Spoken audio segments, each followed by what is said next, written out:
चलिए बच्चे, look at the screen carefully. I am audible to all of you. Yes sir. चलिए, yes sir. देखो जो हम लोग जो आर्टिकल स्टार्ट कर रहे हैं, that is the common tangent for a pair of circles. तो इस आर्टिकल को जरा ध्यान से देखिएगा।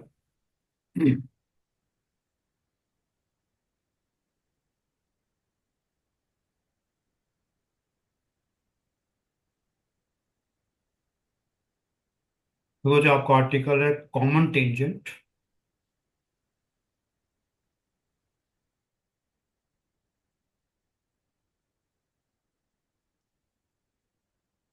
For a pair of circles.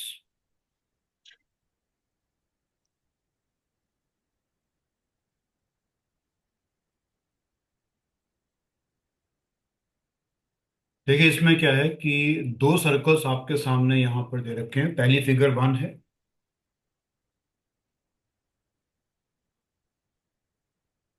ये वजह आपके पास फिगर 2 है। फिगर 1 में जो फर्स्ट सर्कल है उसका सेंटर जो है वो आपके पास दिया हुआ है C1। सर्कल का रेडियस आपका R1 है। सेकंड फिगर जो आपकी सर्कल की है उसमें सेंटर C2 है। रेडियस आपके पास R2 है। इस समय यहाँ पे आपकी दो लाइंस आपको नजर आ रही है। एक लाइन ये है जो कि दोनों सर्कल्स को टच कर रही है, और एक लाइन ये है, ये भी दोनों सर्कल्स को टच कर रही है। इस समय मैं ब्रीफिंग में आपको बता दूं, यहाँ पर ये जो लाइन PQ है, ये आपका पहला डायरेक्ट कॉमन टेंजेंट है। और दूसरी पिक्चर में R ये पॉइंट है और S ये पॉइंट है। तो इन जनरल आपके पास इस समय जो पिक्चर है उसमें आपने ध्यान रखना है कि दो डायरेक्ट कॉमन टेंजेंट है फिगर 1 में, और PQ कॉमा RS। तो PQ कॉमा RS जो है वो डायरेक्ट कॉमन टेंजेंट है। इनको हम DCT भी कहते हैं, तो हम calling as direct common tangent.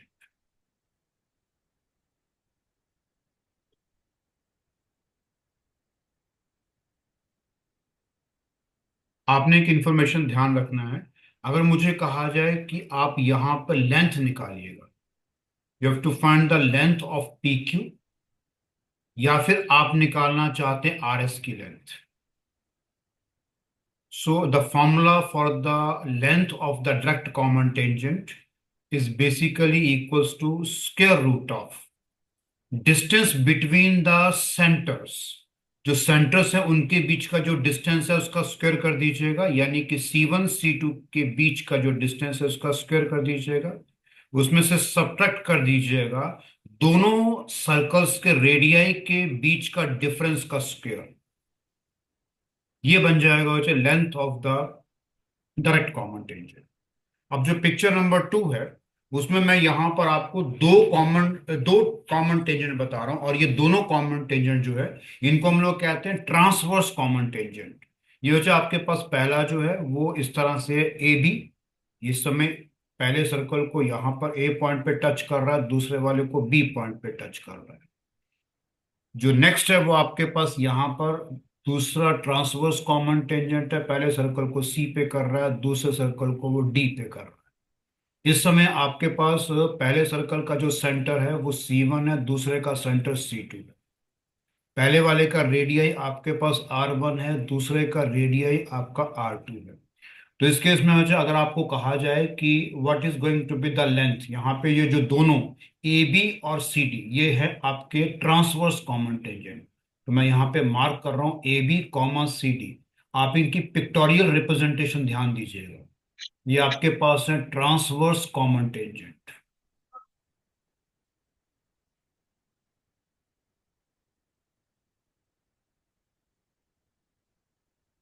इनका अगर आप लेंथ निकालना चाहते हैं तो इस समय ध्यान रखिए लेंथ ऑफ AB, या फिर आप कहिए CD, it is always equals to square root of दोनों सर्कल्स के सेंटर्स के बीच का जो डिस्टेंस है उसका स्क्वायर कर दीजिएगा, यानी distance between the centre C1 C2 का स्क्वायर। उसमें से सब्ट्रैक्ट कर दीजिएगा दोनों सर्कल्स के रेडियाई का सम का स्क्वायर। हम जब न्यूमेरिकल प्रॉब्लम्स करेंगे तो इन पिक्चर्स को लेकर के और भी डिस्कशन करेंगे।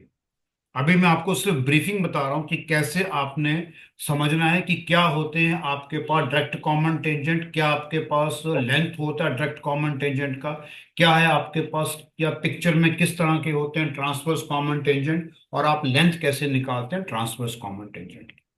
Any question, any doubt in your mind, you are free to ask regarding these two pictures. हमने यहाँ पर दोनों पिक्चर्स में जो सर्कल्स ले रखे हैं वो डिफरेंट रेडियाई के हैं। अगर फिगर वन में सर्कल जो है वो सेम रेडियाई के हो जाएंगे, उस केस में जो डायरेक्ट कॉमन टेंजेंट है वो आपकी पैरेलल लाइंस हो जाएंगी। Any question you have in your mind, you are free to ask. No sir. चलिए look at the next one. देखो नेक्स्ट आपके पास जो है वो मैं फर्स्ट केस ले रहा हूं। इस केस में आप अगर देखेंगे, the two circles they are touching each other externally. Two circles touch each other externally.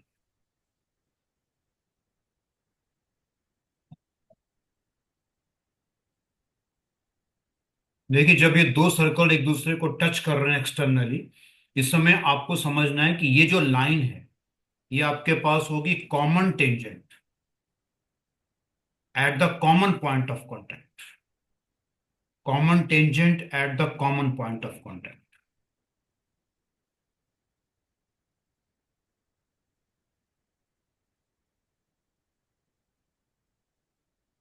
तो कॉमन पॉइंट ऑफ कांटेक्ट को मैं यहां पे नाम दे रहा हूं सपोज पी। फर्स्ट सर्कल का सेंटर C1 है, दूसरे का सेंटर C2 है। फर्स्ट का रेडियाई आपका R1 है, दूसरे सर्कल का जो रेडियाई है वो आपका R2 है। उसके बाद आपने ध्यान रखना है, मुझे यहाँ पर बहुत इंपॉर्टेंट है कि ये पी क्यू जो है ये पहला आपके पास डायरेक्ट कॉमन टेंजेंट है, और आर एस जो है ये आपका दूसरा डायरेक्ट कॉमन टेंजेंट है। इसका मतलब है कि इस केस में इन जनरल आपके पास तीन कॉमन टेंजेंट।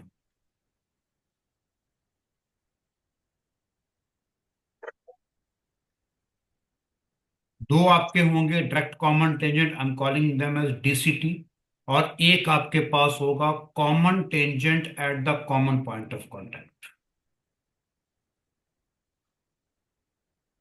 जो मैंने ऊपर मार्क किया है।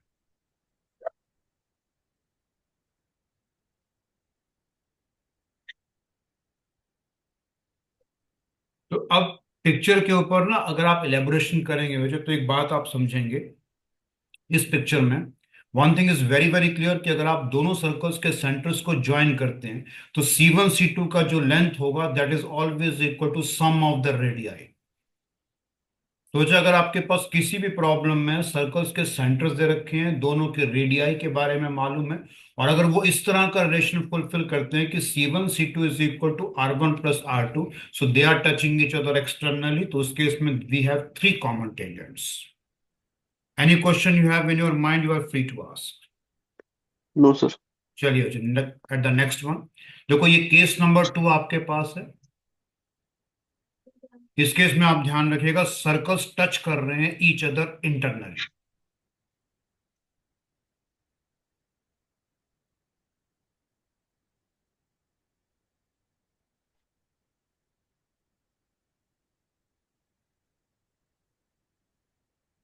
देखिए ये जो एक बड़ा सर्कल और एक छोटा सर्कल है, बड़े सर्कल का सेंटर C1 है, छोटे वाले का जो सेंटर है वो आपका C2 है।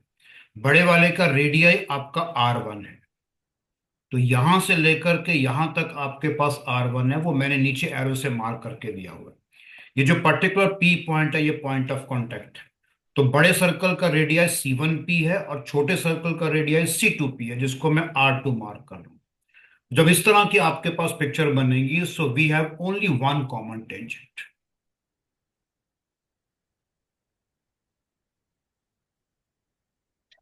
One common tangent at common point of contact, and the common point of contact is P.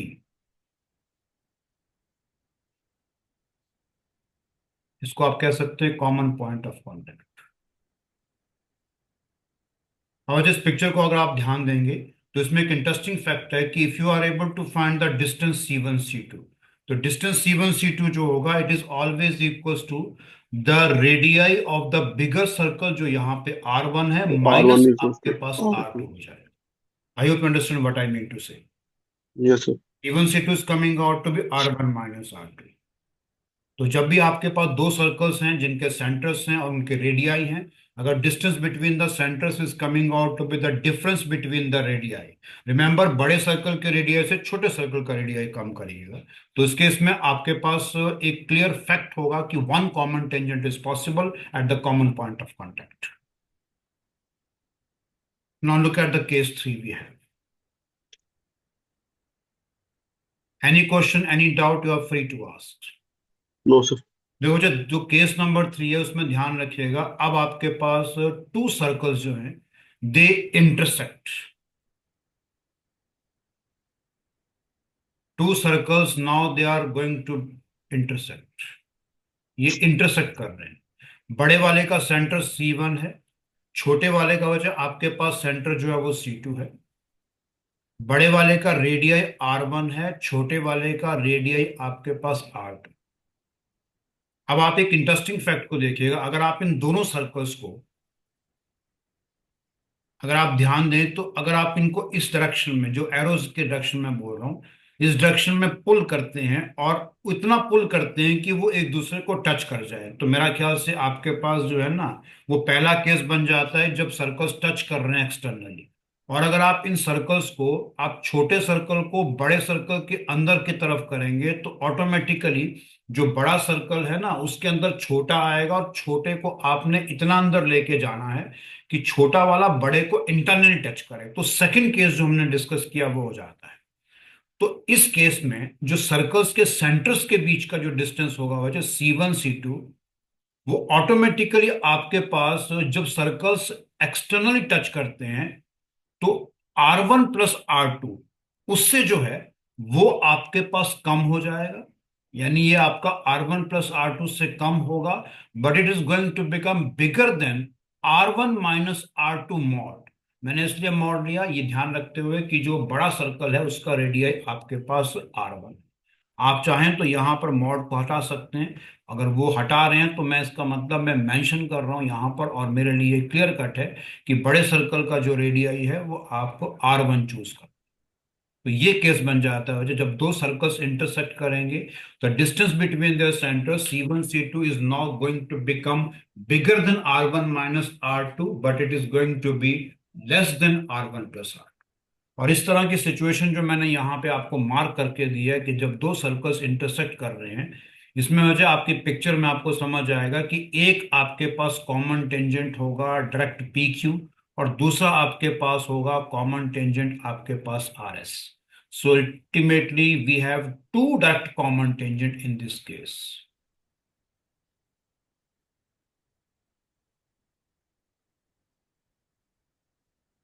Any question you have, any doubt in your mind, you are free to ask. No, sir. Gurman, any question? No sir. चलिए, अब आइए हम next picture की तरफ चलते हैं. मुझे देखो इस समय आपका ये केस नंबर बनेगा 4. केस नंबर 4 में क्या हो जाए कि अब आपके सर्कल्स जो हैं वो अपार्ट हैं. Two circles are apart.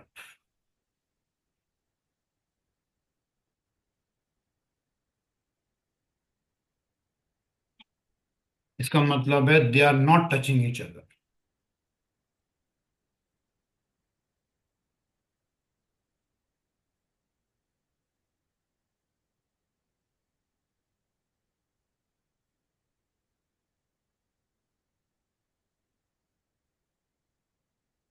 बड़े वाले का वजह सर्कल का सेंटर C1 है, रेडियस R1 है, ये मैंने एरो से मार्क कर रहा हूँ. छोटे वाले का सेंटर C2 है और रेडियस आपके पास R2 है. दोनों डिफरेंट रेडियाई की. देखो इस केस में तो क्लियर कट है कि if you are able to find the distance between their centre C1 C2, तो C1 C2 जो है ना वो हर हालत में आपका दोनों सर्कल्स के रेडियाई के सम से बड़ा हो जाए. So whenever C1 C2 the distance between the center is going to become bigger than the sum of the radii of the two circles. इसका मतलब है वो सर्कल्स अपार्ट है, they are not touching each other. और अगर आप picture को देखेंगे तो क्लियर कट है मुझे इस केस में I think we have 4 common tangents.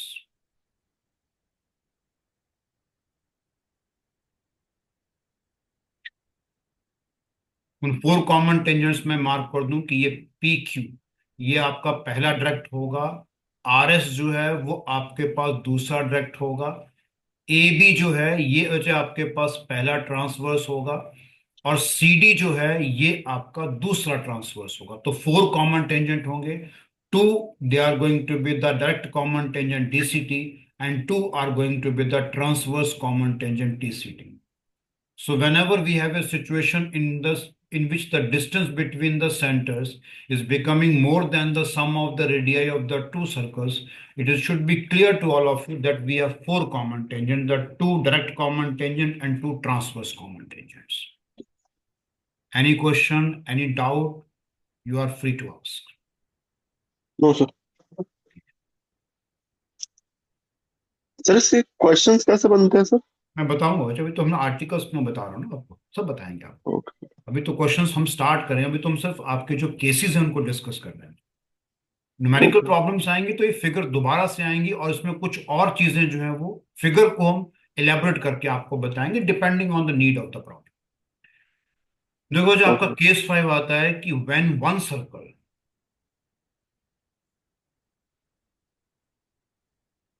when one circle is completely inside the other without touching each other, is completely inside the other.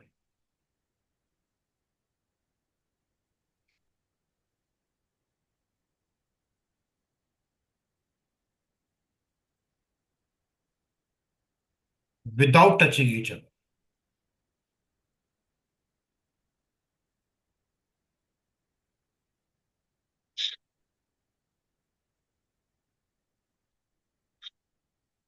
Now look at the figure carefully. We have a bigger circle. तो बिगर circle का जो radius है वो आपके पास R1 है, और इसका centre जो है वो C1 है। छोटे सर्कल का सेंटर जो है वो C2 है, और उसका रेडियस आपके पास R2 है। तो इस केस में ध्यान रखिएगा, जब इस तरह की सिचुएशन होगी तो दोनों सर्कल्स के सेंटर्स के जो बीच का डिस्टेंस है, it is always coming out to be less than R1 minus R2. So whenever the distance between the centers is coming out to be less than R1 minus R2, it means the one circle is completely inside the other without touching each other. Women, आप मुझे बताओगे इस picture को देख करके, how many common tangents are there for the case 5? Sir R1 and C2। कितने common tangent हो सकते हैं? देखो कॉमन टेंजेंट वो होगा जो दोनों पे टेंजेंट हो। I think no common tangent is possible. Yes sir. ठीक है, ये ध्यान रखना मुझे। इस तरह का जब सिचुएशन होगा, so always remember no common tangent is possible.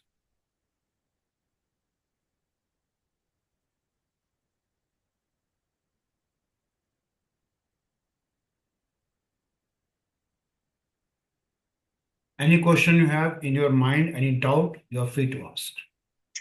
No sir. तो ये वजह जो मैंने अभी आपको बताया ना, ये हमारा सर्कल का जो एक तरह से थ्योरेटिकल पार्ट है, बेसिक थ्योरेटिकल पार्ट, वो खत्म हो जाता है। अब हम न्यूमेरिकल्स करेंगे, will start with the basic numericals, उसके बाद फिर हम टफनेस पे आएंगे। So look at the next first question we है। जरा क्वेश्चन को पढ़िए वजह ध्यान से। ये कह रहा है कि बताइए बिगेस्ट पॉसिबल सर्कल, उसको आपने इंस्क्राइब किया है एक रेक्टेंगल के अंदर जिसका लेंथ 16 सेंटीमीटर है और ब्रेड्थ आपके पास 6 सेंटीमीटर है। देखो ये रेक्टेंगल आपके पास है, इसका जो लेंथ है वो आपका 16 सेंटीमीटर, और इसका जो ब्रेड्थ है वो आपके पास 6 सेंटीमीटर। अगर आप बिगेस्ट पॉसिबल सर्कल जो है ना वो यहां पर लेते हैं, तो मुझे लगता है कि जो रेड कलर में मैंने सर्कल मार्क कर रखा है यही बिगेस्ट पॉसिबल सर्कल है। यस अगर सर। ये बिगेस्ट पॉसिबल सर्कल होगा, तो आप मुझे बताओ इस केस में इसका जो डायमीटर हो, diameter of the biggest possible circle जो रेड कलर में मार्क किया गया है, I think that should equals to the breadth of the rectangle, isn't it? Yes sir.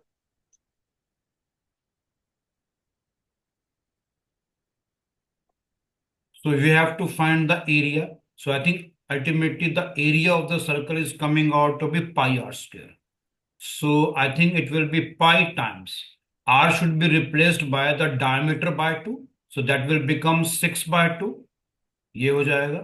Ultimately, the answer is coming out to be 9 pi centimeter square. Any doubt, any question in your mind, you are free to ask. ये biggest possible circle है जिसको आप एक rectangle के अंदर inscribe कर सकते हैं।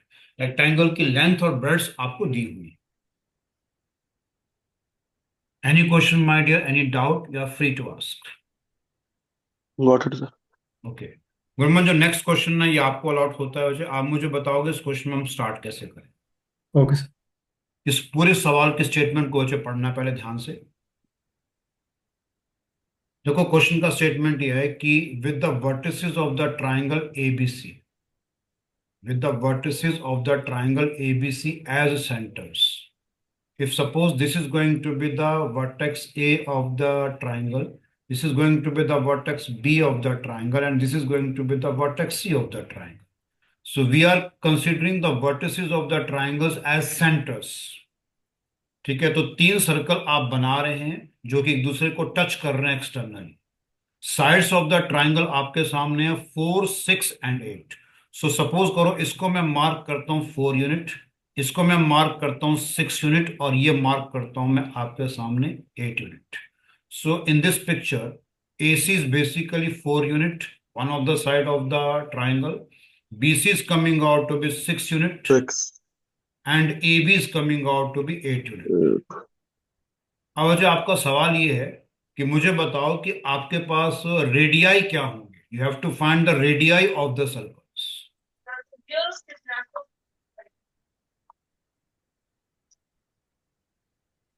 देखो आप एक काम करिए, आप सपोज करो तीनों सर्कल्स जो है ना उनके रेडियाई है आपके पास R1, R2, R3। तो इस समय ये मान के चलो कि आपका ये वाला जो सर्कल है इसका रेडियाई R1 है, ये वाला सर्कल जो है इसका रेडियाई आपका R2 है, तो ये भी R2 होगा। ये चीज जो है ये आपकी R1 होगी। छोटे सर्कल जो है ना उसका आप रेडियाई मान के चलिए R3। बहुत ध्यान से मेरी पिक्चर को देखिए। यस।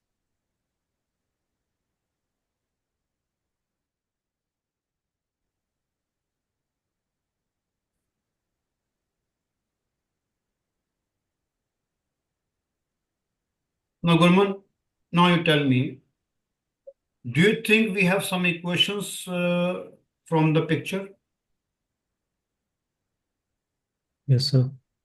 आप मुझे इतना बताओ गुरमन, AB को आप 8 बोल रहे हैं, ठीक है ना। Yes sir. पिक्चर में आप देखोगे तो AB का बेसिकली मतलब है R1 plus R2। Yes. So R1 plus R2 is coming out to be 8, isn't it?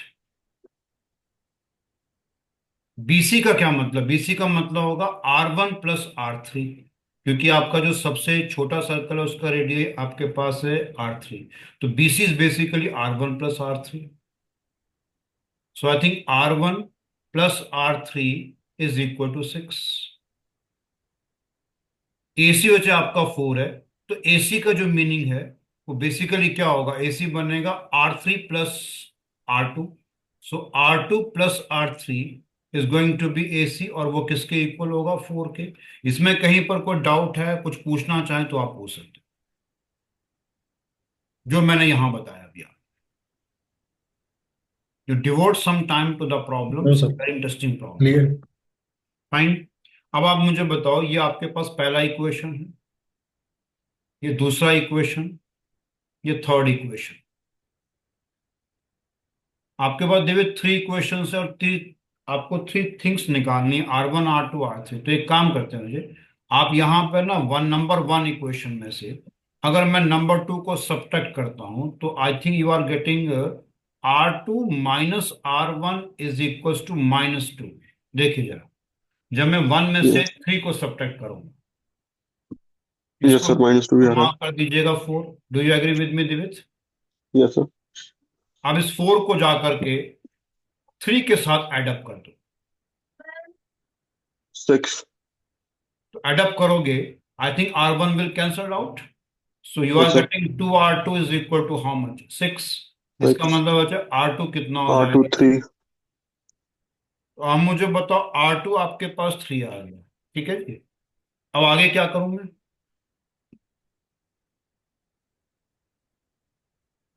R2 3 आ गया। तो आप बताइए R2 का वैल्यू जो है वो मैं कहाँ पुट करूं? R2 का वैल्यू जो है वो अगर मैं यहाँ पे पुट करता हूँ, मुझे इस वाली इक्वेशन में, फर्स्ट इक्वेशन इक्वेशन 1 पे। या तो फोर्थ में, फिर कहीं पर R3 भी की पुट वैल्यू करूं 1 आ तो आई जाएगी। थिंक मुझे R1 मिल जाएगा। हाँ जी। अगर मैं फिर इस R1। इक्वेशन में डाल दूं R2 अच्छा। का वैल्यू, तो मुझे लगता है कि R1 जो आएगा, this comes out to be equal to 5। Sir I'm एक putting minute the sir, value of एक minute. R2 equal to 3 in equation number 4। Sir वो तो हम किसी भी इक्वेशन में डाल सकते हैं ना। मर्जी हो जाए आपकी, किसी भी डालो, वो तो तो मैं फिर अगर आप इक्वेशन नंबर R2 1 में equal to डालते 3 हो। कहीं भी डाल दो in equation 4। I think R1 5 आ गया। अब आप देखिए, अगर R1 5 है तो हमें R3 निकालना है। आई थिंक R3 जो है वो आपके पास, अगर इक्वेशन नंबर 2 की बात करोगे तो R3 जो है वो सिंपली 1 हो जाएगा। तो वी आर एबल टू हाँ फाइंड द जी, radii of all the 3 circles, yes sir. And that's over. Any question Aryan? You are free to ask. No sir, got it. Got it? चलिए, good. चलिए, look at the next question we have. Now it's going to be the problem number 3rd. देखो, इस picture में आपको समझना है, मैं picture की मार्किंग कर रहा हूं। सपोज करो आर्यन, ये पॉइंट आपका कैपिटल ए है, ये पॉइंट बचा आपके पास कैपिटल बी है, ये पॉइंट आपका कैपिटल सी है, ये पॉइंट बचा आपके पास ई है, और मैं ये कह रहा हूं कि इस समय ये जो आपका टेंजेंट लाइन है, इसको मैं ऐसे मान रहा हूं कि टी लाइन है। तो अब आपकी पिक्चर में ये कह रहा है कि in the figure angle A B C, so angle A B C is mark as 42 degree. तो ये वाला जो एंगल है ये आपका 42 डिग्री है। तो आप मुझे बताओ आर्यन, अगर ये एंगल 42 डिग्री है तो ये एंगल कितना होगा, C A T? 42 degree. Reason? Sir आपने एक थ्योरम बताई थी जिसमें ये टेंजेंट वाले उस एंगल्स में थ्योरम का इक्वल नाम होती क्या था मुझे? है। थ्योरम का नाम नहीं याद है बट हाँ, ऐसे। उस फाइन, अगर आपको कॉन्सेप्ट याद है तो कोई इशू नहीं है, उस कॉन्सेप्ट का नाम नहीं है, बेसिकली वो ऑल्टरनेट सेगमेंट थ्योरम थी। Yes sir. बिल्कुल ठीक है, अच्छा, वेरी गुड वेरी गुड। तो आपका जो एंगल सी ए टी है ना, वो because of the alternate segment theorem की वजह से this will come out to become equal to 42 degree. अब मुझे आपका एंगल सी ए टी निकल गया, मुझे एंगल ए ई सी निकालना है। देखो, अगर मैं एंगल ए ई सी निकालना चाहता हूं तो अब देखो एंगल ए ई सी कैसे निकलेगा। आर्यन, आप मुझे बताओ, इस पूरी पिक्चर में आप देखिएगा मुझे, आपको लगता नहीं कि इस समय आपका ए बी सी ई जो है वो automatically, I think it is the cyclic quadrilateral. Look at the picture carefully, A B yes sir. C, cyclic quadrilateral है। तो आप मुझे बताओ, अगर ये यस सर। साइक्लिक क्वाड्रिलेटरल है तो इसमें बड़ी सिंपल सी बात है कि जो ये एंगल है एईसी और एंगल एबीसी जो है, आई थिंक आप अगर समझेंगे तो एईसी और एबीसी जो है ना, ये आपके पास है अपोजिट एंगल्स। इनका सम बन जाएगा आपका 180। मैं एक अप्रोच लगा रहा हूं, तो आप ये कह सकते हैं कि इस समय एंगल ए बी सी में अगर हम ऐड करते हैं एंगल ए सी, क्योंकि ये आपके पास opposite angles of a cyclic quadrilateral है, तो इनका सम बनेगा 180 डिग्री, ये सप्लीमेंट्री है। So therefore I think angle A E C will come out to be 180 degree में से सब्ट्रैक्ट कर दीजिएगा angle A B C which has been given as 42 degree. So 180 degree में से 42 डिग्री कम होगा, the answer will come out to be simply equal to 138 degree. Gurman, आप मुझे बताओ, इसके अलावा कोई और कॉन्सेप्ट है जो मैं यहां पे यूज कर सकता हूं to find out the angle? कोई और कॉन्सेप्ट गुरमन?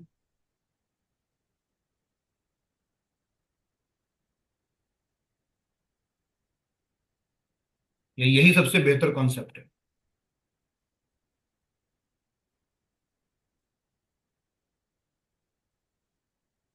देखो, आप ये भी तो कॉन्सेप्ट यूज कर सकते हो गुरमन। देखो, ये एंगल कितना बनेगा, ये आपने मुझे कितना बताया, 42 42। बताया। यस ठीक है सर। गुरमन, अगर ये 42 है तो ये एंगल कितना होगा, 138। 180 माइनस 42। हाँ, 138 बनेगा ना। और यस सर। अब मुझे बताओ, अगर ये 138 है तो इसका ये 42 डिग्री इसका एडजस्टेंट एंगल बन गया। यस ये जो CA है ना, इसका ऑल्टरनेट सेगमेंट थ्योरम के अकॉर्डिंगली ये एंगल कितना बनेगा? Again 138। Yes sir that's all. Again मैंने ऑल्टरनेट सेगमेंट थ्योरम को अप्लाई कर दिया। ओके सर देखो आपके पास ऑप्शंस हैं। मैंने यहाँ पर ऑल्टरनेट सेगमेंट थ्योरम को अप्लाई किया तब भी मेरे पास आ गया, क्योंकि जो CA है ना वो कॉर्ड है। तो वो आपके पास इस समय ऑल्टरनेट सेगमेंट के ऊपर जो एंगल बनाएगा वो उतना ही होगा जितना आपके पास यहाँ पर CA। अगर मैं इसको कहता हूं कि ये जो आपका है ना ये पॉइंट, इसको मैं Q कहता हूं, तो CAQ जितना एंगल होगा उतना ही आपके पास एंगल CEA हो जाएगा। Again I am using the alternate segment theorem. अब आइए हो next.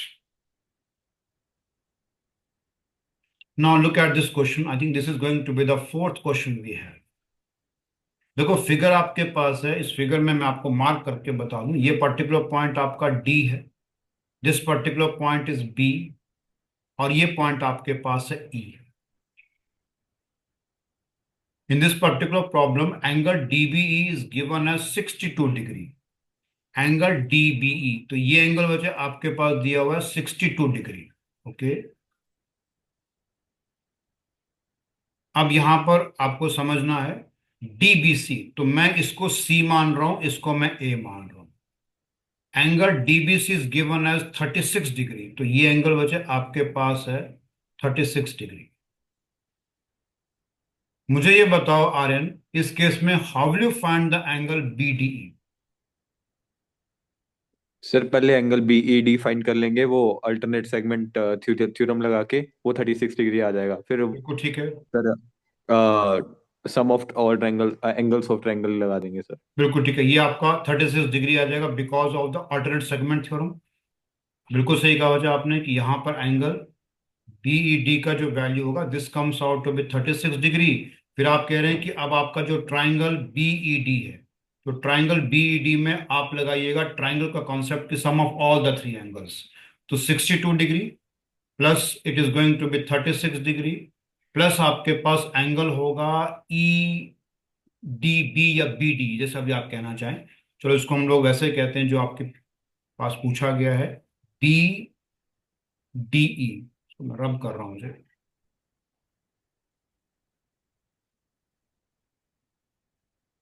This is equals to 180 degrees. So I think from here, the value of the angle BDE is coming out to be 180 minus आपका बन जाएगा 98। देवित कितना आएगा? 180 में से 98 कम करूं, कितना आंसर आएगा? सर आपका आ जाएगा ये 92 82 80। देवित कभी तो एक बार में सही बोला करो। आराम से कैलकुलेशन करो देवित, कोई जल्दी नहीं है मुझे। आपके पेपर में प्रॉब्लम सॉल्विंग जब भी होता है मुझे, वी आर नॉट इन हरी। हमें कम प्रॉब्लम हो जाए लेकिन यस सर। सही हो तो बेहतर है, इसकी बजाय हम ज्यादा प्रॉब्लम्स करें और ज्यादा गलतियां हों। सो लिमिटेड नंबर ऑफ प्रॉब्लम्स करिए कि कट ऑफ बैरियर से थोड़ा सा अपर लेज पे हो, but they will be correct. Incorrect बहुत कम होनी चाहिए। चलिए कोई बात नहीं। Okay sir. Look at the next and question. And sir आपसे क्वेश्चन था। बोलो। सर जैसे एफ कैट है, सर एफ कैट में तो मिनिमम क्वेश्चंस मतलब करेक्ट करने पड़ते हैं, लाइक 10 और 12। देखो देवेंद्र, इसके बारे में डिस्कशन अभी आपसे पर्सनल लेवल पे एक बार हम इसका वीडियो बना के करेंगे कि एफकैट की अप्रोच ओके सर। कैसी है और आपके पास CDS की अप्रोच कैसी है। ठीक है, ओके सर। दोनों में एक डिफरेंस है कि आपका एफकैट का पेपर में number of problems of the mathematics that not more than 20 to 21, इससे ऊपर नहीं होते हैं। But in the okay sir. CDS it is going to be 100 questions. So okay sir. आपका जो CDS का जो प्रेपरेशन है वो ज्यादा आपके पास रिगरस है as compare to AFCAT. Okay sir. So ये ध्यान रखिएगा जी। एंड सर चलिए इस साल, सर इस साल एक्सपेक्टेड एफ कैट की कट ऑफ कितनी रहेगी? मैं भी आपको कुछ नहीं बता पाऊंगा। ठीक है, ओके सर। ओके। चलिए लुक एट द क्वेश्चन। मुझे the length of the tangent to a circle of radius 5 centimetre.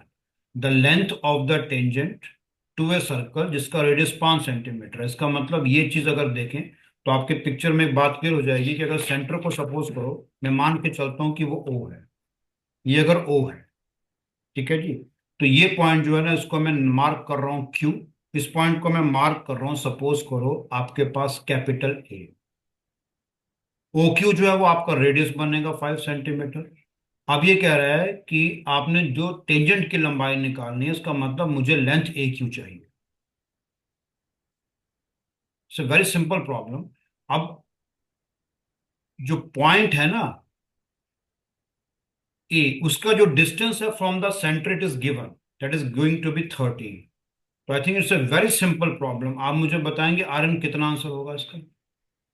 Sir Pythagoras लगा के इसका हाँ, आएगा। वैसे भी देखो, मुझे पाइथागोरस के बिना भी बताओ। आपको मालूम है 5, 12 और 13 जो है वो आपके पास बेसिकली पाइथागोरस ट्रिपलेट होते हैं। Yes sir. तो क्यू ए कितना बन जाएगा? 12, दैट्स ऑल। Yes sir. ये क्वेश्चन आपको जो अपीयर हुआ है एग्जामिनेशन में, मुझे ईयर याद नहीं। सो सिंपलेस्ट प्रॉब्लम में ये आपके पास आया है। अब देखिए एक और question number 6। Look at the statement carefully. जीवित आप पढ़िए पूरा स्टेटमेंट। टू सर्कल्स हैं जिनके radii 10 centimetre and 18 centimetre, they are touching each other internal. तो आप मुझे बताओ पिक्चर नंबर 1 जो है, इसमें मुझे साफ दिख रहा है कि जो बड़ा सर्कल है उसका रेडियस आपके पास 18 सेंटीमीटर, ये हो गया 18। छोटे सर्कल का जो रेडियाई है वो 10 सेंटीमीटर। और दिव्य अब इस समय टच कर रहे हैं, इस समय इंटरनली, इंटरनल टचिंग हो रही है पिक्चर 1 में। तो आप ये बताएंगे दिव्य इस केस में what is the distance between their centres if suppose I am considering C1 as the centre of the bigger circle, I am considering C2 as the centre of the smallest circle. Yes so what do you think about distance C1 C2? ध्यान से जवाब देना मुझे। Sir. Yes sir. Sir sir इसका मैं एक बार R फिर वन आपको माइनस लेके चल, just a moment. R1 minus R2। हाँ बिल्कुल ठीक नहीं है, सर, ये वाला केस बनेगा मुझे, ये सर वाला दे। C1 ये C2 equals to R1 minus R2।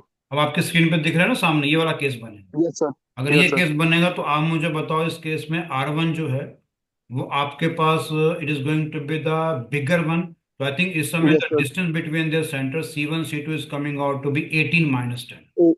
18 minus 10 centimetre. How तो सर ये मच? हो गया C1 C2 equals to 8 centimetre. हाँ, it's coming out to be 8 centimetre, बिल्कुल ठीक है जी। अब अच्छा आगे साथ में ये क्वेश्चन बोल रहा है कि डिस्टेंस बिटवीन द सेंटर्स भी निकालिएगा इन केस अगर वो टच करते हैं एक्सटर्नल। जब एक्सटर्नल टच कर रहे हैं तो ये पी पॉइंट ऑफ कांटेक्ट हो जाएगा। इस केस में बड़े सर्कल का रेडियस आपका 18 है, छोटे का 10 है। 18 तो 10 है। एक्सटर्नल टचिंग होगी तो distance between the centre is equal to sum of the radii. Yes sir. This question has appeared in the AFCAT examination. ये जो मैंने आपको बताया सवाल आपका एफकैट में बहुत पहले पूछा गया था। और जो नंबर 6 मैंने बताया है, इस नंबर 5 बताया, ये भी आपके पास एफकैट में बहुत साल पहले पूछा गया। Again it's going to be memory based, आपके पास जो है वो मैं इनपुट दे रहा हूँ। चलिए अब आगे बढ़ते हैं हम लोग।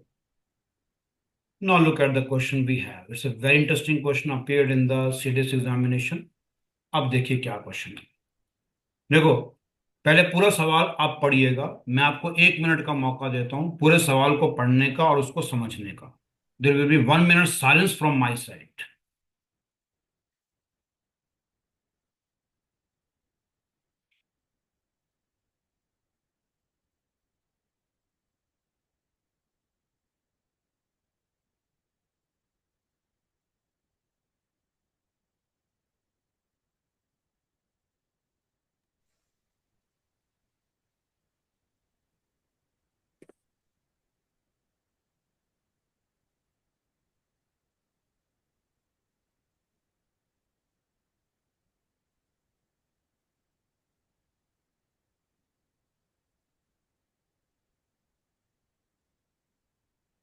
Okay, now look at the statement of the question. ABCD হচ্ছে parallel chords and circle की with center O of the circle. M and N are the midpoints of these chords. इसका मतलब AB जो आपके पास chord है उसका mid point आपका M है। CD जो chord है उसका मिड पॉइंट आपका N है। तो मेरा ख्याल से ये एंगल भी 90 होगा, ये एंगल भी 90 होगा। अब देखो अगर M और N जो है वो chords के मिड पॉइंट है, इसका मतलब सिंपल सी बात है, अगर मैं O से इन दोनों पैरेलल chords के ऊपर परपेंडिकुलर ड्रॉप करूंगा तो यही परपेंडिकुलर जब CD को N पॉइंट पे टच करेगा तो एक्सटेंड होकर के ये AB को M पॉइंट पे टच करेगा। अब देखो मैं इस पिक्चर को समझना कैसे कर रहा हूं।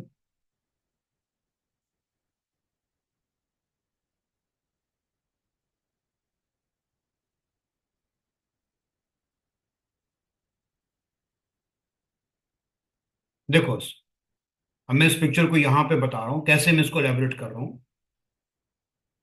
ये देखो जी, मैं अगर यहां पर ओ को एक्सटेंड करता हूं तो कुछ ऐसे है।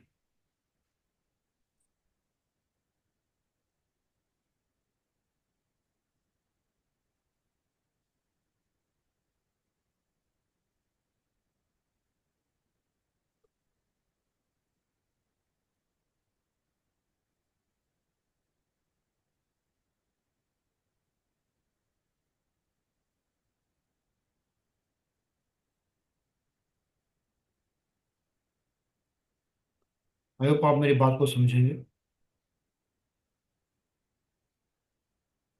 अब आप मुझे बताओ जी, इसके बाद हम कैसे करें। देखो, यहां पर ये समझना है आपको कि M N is given to you.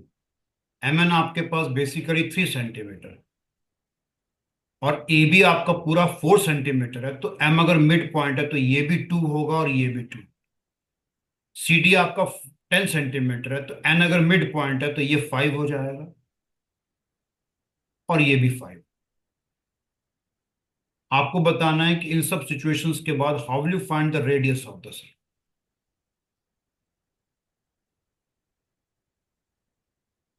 Any idea in your mind, you are free to ask. कोई आइडिया आपके दिमाग में तो मुझे बताइए कि हम ऐसा कर सकते हैं इसमें।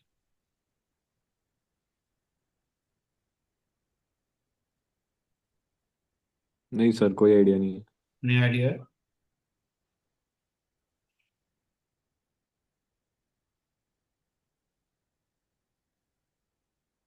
सर इसको मतलब थ्रू, जो आपने एक टेंजेंट वाला लिखवाया था सर, उसके थ्रू से करेंगे? नहीं, टेंजेंट कहाँ से होगा?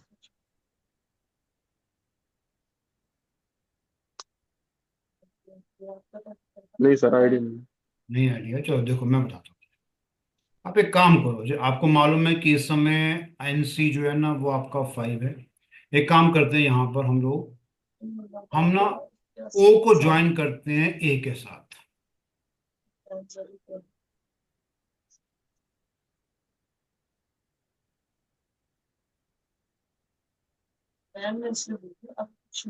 मैं ओ को ज्वाइन कर रहा हूँ बच्चे ए के साथ।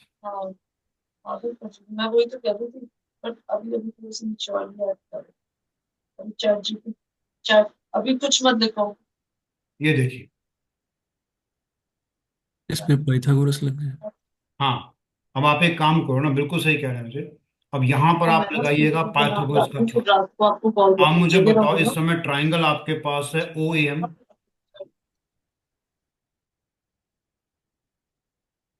तो ट्राइंगल ओ ए एम में अगर हम पाइथागोरस थ्योरम लगाते हैं जी, तो आपको एक बात समझनी है, वो ये है कि ओ ए का square must equals to A M square plus it is going to be your O M square, isn't it. लेकिन मुझे आपको मालूम है, यस हमें सर। ना एम एन तो पता है लेकिन ओ एन नहीं मालूम है। तो एक काम करते हैं, हम लोग ये मान के चलते हैं कि जो ये ओ एन है, ये सपोज करो मुझे आपका ये जो है ना, ये छोटा सा ओ एन, इसको हम एक्स मान लेते हैं। इसका मतलब ओ एम जो है it comes out to be, ये जो ओ एम यहां से लेकर यहां तक होगा, I think it will come out to be x+3। ये बनेगा आपका ओ एन। तो ये बताओ यहाँ पे ओ ए स्क्वायर, तो I think O A square will become equal to A M which is 2 square, plus हो जाएगा आई थिंक x+3 का complete whole square. I hope understand मैंने क्या किया है। Yes sir. अब आप मुझे बताओ इसके यस बाद सर। अगर हम एक काम करें बच्चे, मैं अब सर यहाँ इसके बाद सपोज करो I am going to join O with C. अगर मैं ओ को सी से ज्वाइन कर दूंगा बच्चे, तो इस समय यहाँ पर एक बार फिर समझिएगा, सर तो इसका भी वो हो जाएगा, 5 का स्क्वायर फिर प्लस अगेन एक्स प्लस आपका थ्री बनेगा का। पाइथागोरस थ्योरम लगेगा बच्चे। Yes sir. अगर मैं पाइथागोरस थ्योरम लगाता हूं, अब मैं लगाऊंगा ट्राइंगल इस समय ओ एन सी पर। तो I think O C now तो ओ सी स्क्वायर 5 का square is equal to 5 square, क्योंकि वो सी एन स्क्वायर होगा प्लस आपका बनेगा x x square. Plus three. अब आप ये अच्छा अच्छा। बताओ मुझे, आर एन इस केस में whether you talk about OA, चाहे आप ओए की बात करो चाहे आप ओसी की बात करो, both are going to become equal, क्योंकि दोनों के दोनों रेडियस हैं आपके पास। Yes sir. इसका मतलब हो जाए इक्वेशन 1 और 2 को इक्वेट कर दीजिएगा। सो आप यहां पर इक्वेट करेंगे 1 = 2। आप मुझे बताओ जब मैं इक्वेट करूंगा 1 = 2 तो क्या होगा यहां पर, मेरा ख्याल से आप समझेंगे। You are getting 2² plus x+3 complete whole square will become equals to 25 plus x square। मैं अब इसको elaborate कर रहा हूं मुझे। Now it is going to become 4 plus I think x square plus 6x plus 9 will become equals to 25 plus x square। x square cutting होगा तो यहां से वजह अगर आप देखोगे तो मुझे लगता है 6x जो है it will come out to become equal to 25 में से आप जो कम करेंगे वो 13 कम करेंगे। देख लीजिए कहीं कोई मिस्टेक ना किया हो मैंने, बहुत केयरफुल रहिएगा मुझे, नो सर। बहुत ध्यान से देखना मैंने कोई मिस्टेक ना किया हो। मैं फिर रिपीट कर रहा हूँ। सर एक चीज लग रही है सर मुझे, आपने सर 4 + x² +6x जो है वो थोड़ा समझ नहीं आया। x+3 का होल स्क्वायर, ओके। ठीक है ना। तो 6x जो हो जाए आपका कैलकुलेट करोगे तो 12 के इक्वल आएगा। तो सर इसका एक्स मतलब आ है गया x कितना हो जाएगा 2। 2। अब आप मुझे बताओ अगर आपके पास Rn x2 आता है ना तो आपको तो निकालना रेडियस। तो रेडियस कैसे निकलेगा मुझे बताइए। I think you have to find OC. Yes sir. तो ओसी स्क्वायर कितना होगा, ओसी स्क्वायर बन जाएगा 5² प्लस क्योंकि x2 आया तो 2²।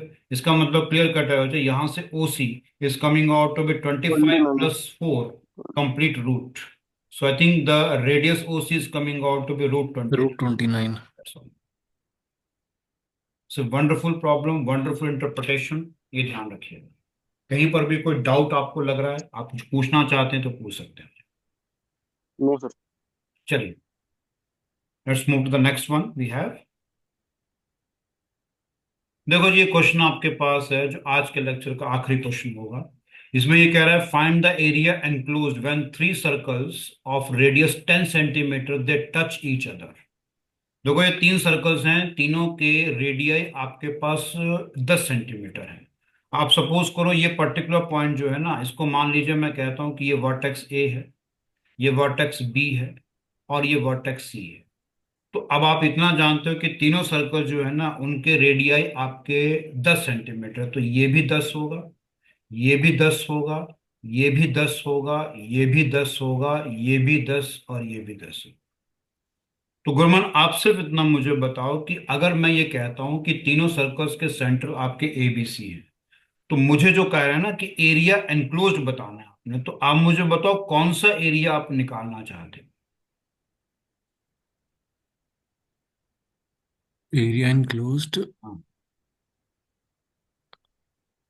what is the area enclosed when 3 circles of radii 10 centimeter they touch each other। तो सर कौन सा एरिया मैं निकालना चाहता हूँ। सर जो ट्रायंगल के बीच में और जो जहाँ पे सर्कल कोइंसाइड कर रहे हैं वहां पे, ये जो सर एक शेप सी बन रही है। उस सॉरी। चीज। नहीं नहीं। वो उसका नहीं। एरिया कौन सा इनक्लोज होगा बच्चे इस केस में।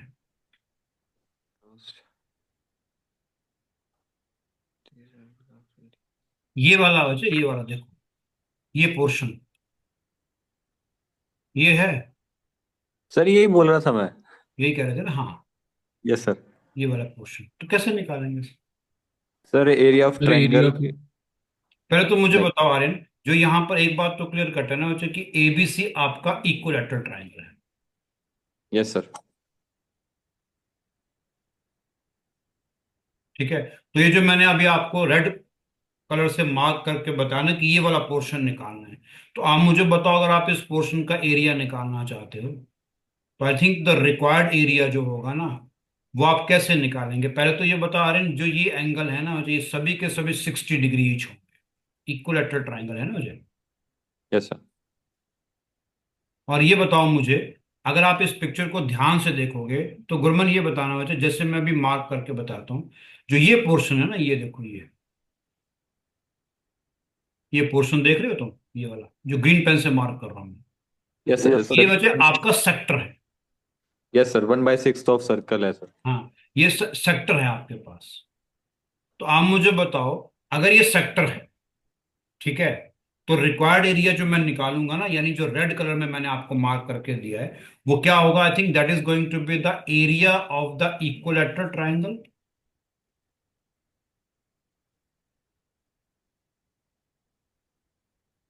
उसमें से मैं माइनस कर दूंगा, ये 3 सेक्टर बनेंगे आपके पास, उसमें से माइनस करूंगा एरिया ऑफ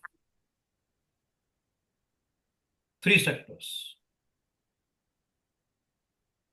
ठीक है, ईच हैविंग, जिनका सेंट्रल एंगल कितना होगा? 60 degree, yes sir. Each having central angle 60 degree.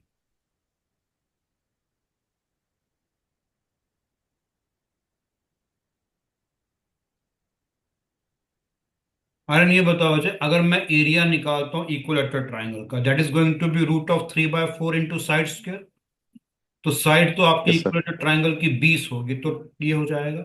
Minus आप निकालेंगे एरिया ऑफ 3 सेक्टर्स, तो 3 टाइम्स सेक्टर का एरिया क्या बनता है? It is always equal to θ/360 into πr²।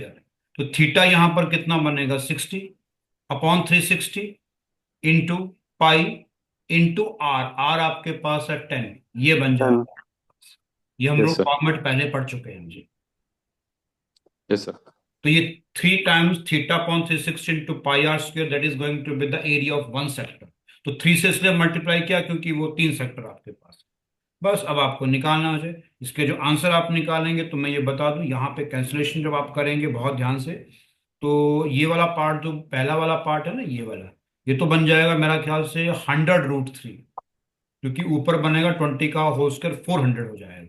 This comes out to be 100√3, minus it will become, यहाँ पे cutting वटिंग होगी आपके पास, तो ये जो पूरा पोर्शन है, ये मेरा ख्याल से बनेगा 50 पाई। पाई का वैल्यू अगर आप 3.14 चूज करते हैं, तो अल्टीमेटली जो आपका सॉल्यूशन आएगा, that is coming out to be 16.12 centimetre square. ये मैं अप्रोक्सीमेट वैल्यू आपको बता रहा हूँ। This is going to be the area enclosed when 3 circles of radius 10 centimeter they touch each other. इसमें कोई डाउट है, कुछ पूछना चाहते हैं वैसे, तो आप पूछ सकते हैं। It's a no very sir. important problem. The last 2 problems, 7th and 8th, they are of the serious standard. Any question, Divit? No no sir. Sir. चलिए बच्चे, this is all we have for today's lecture. ठीक thank है you जी, I wish you a very happy Holi कल के लिए, and same to you sir. thank you, thank you sir. thank you, thank you sir. Thank you sir. thank you.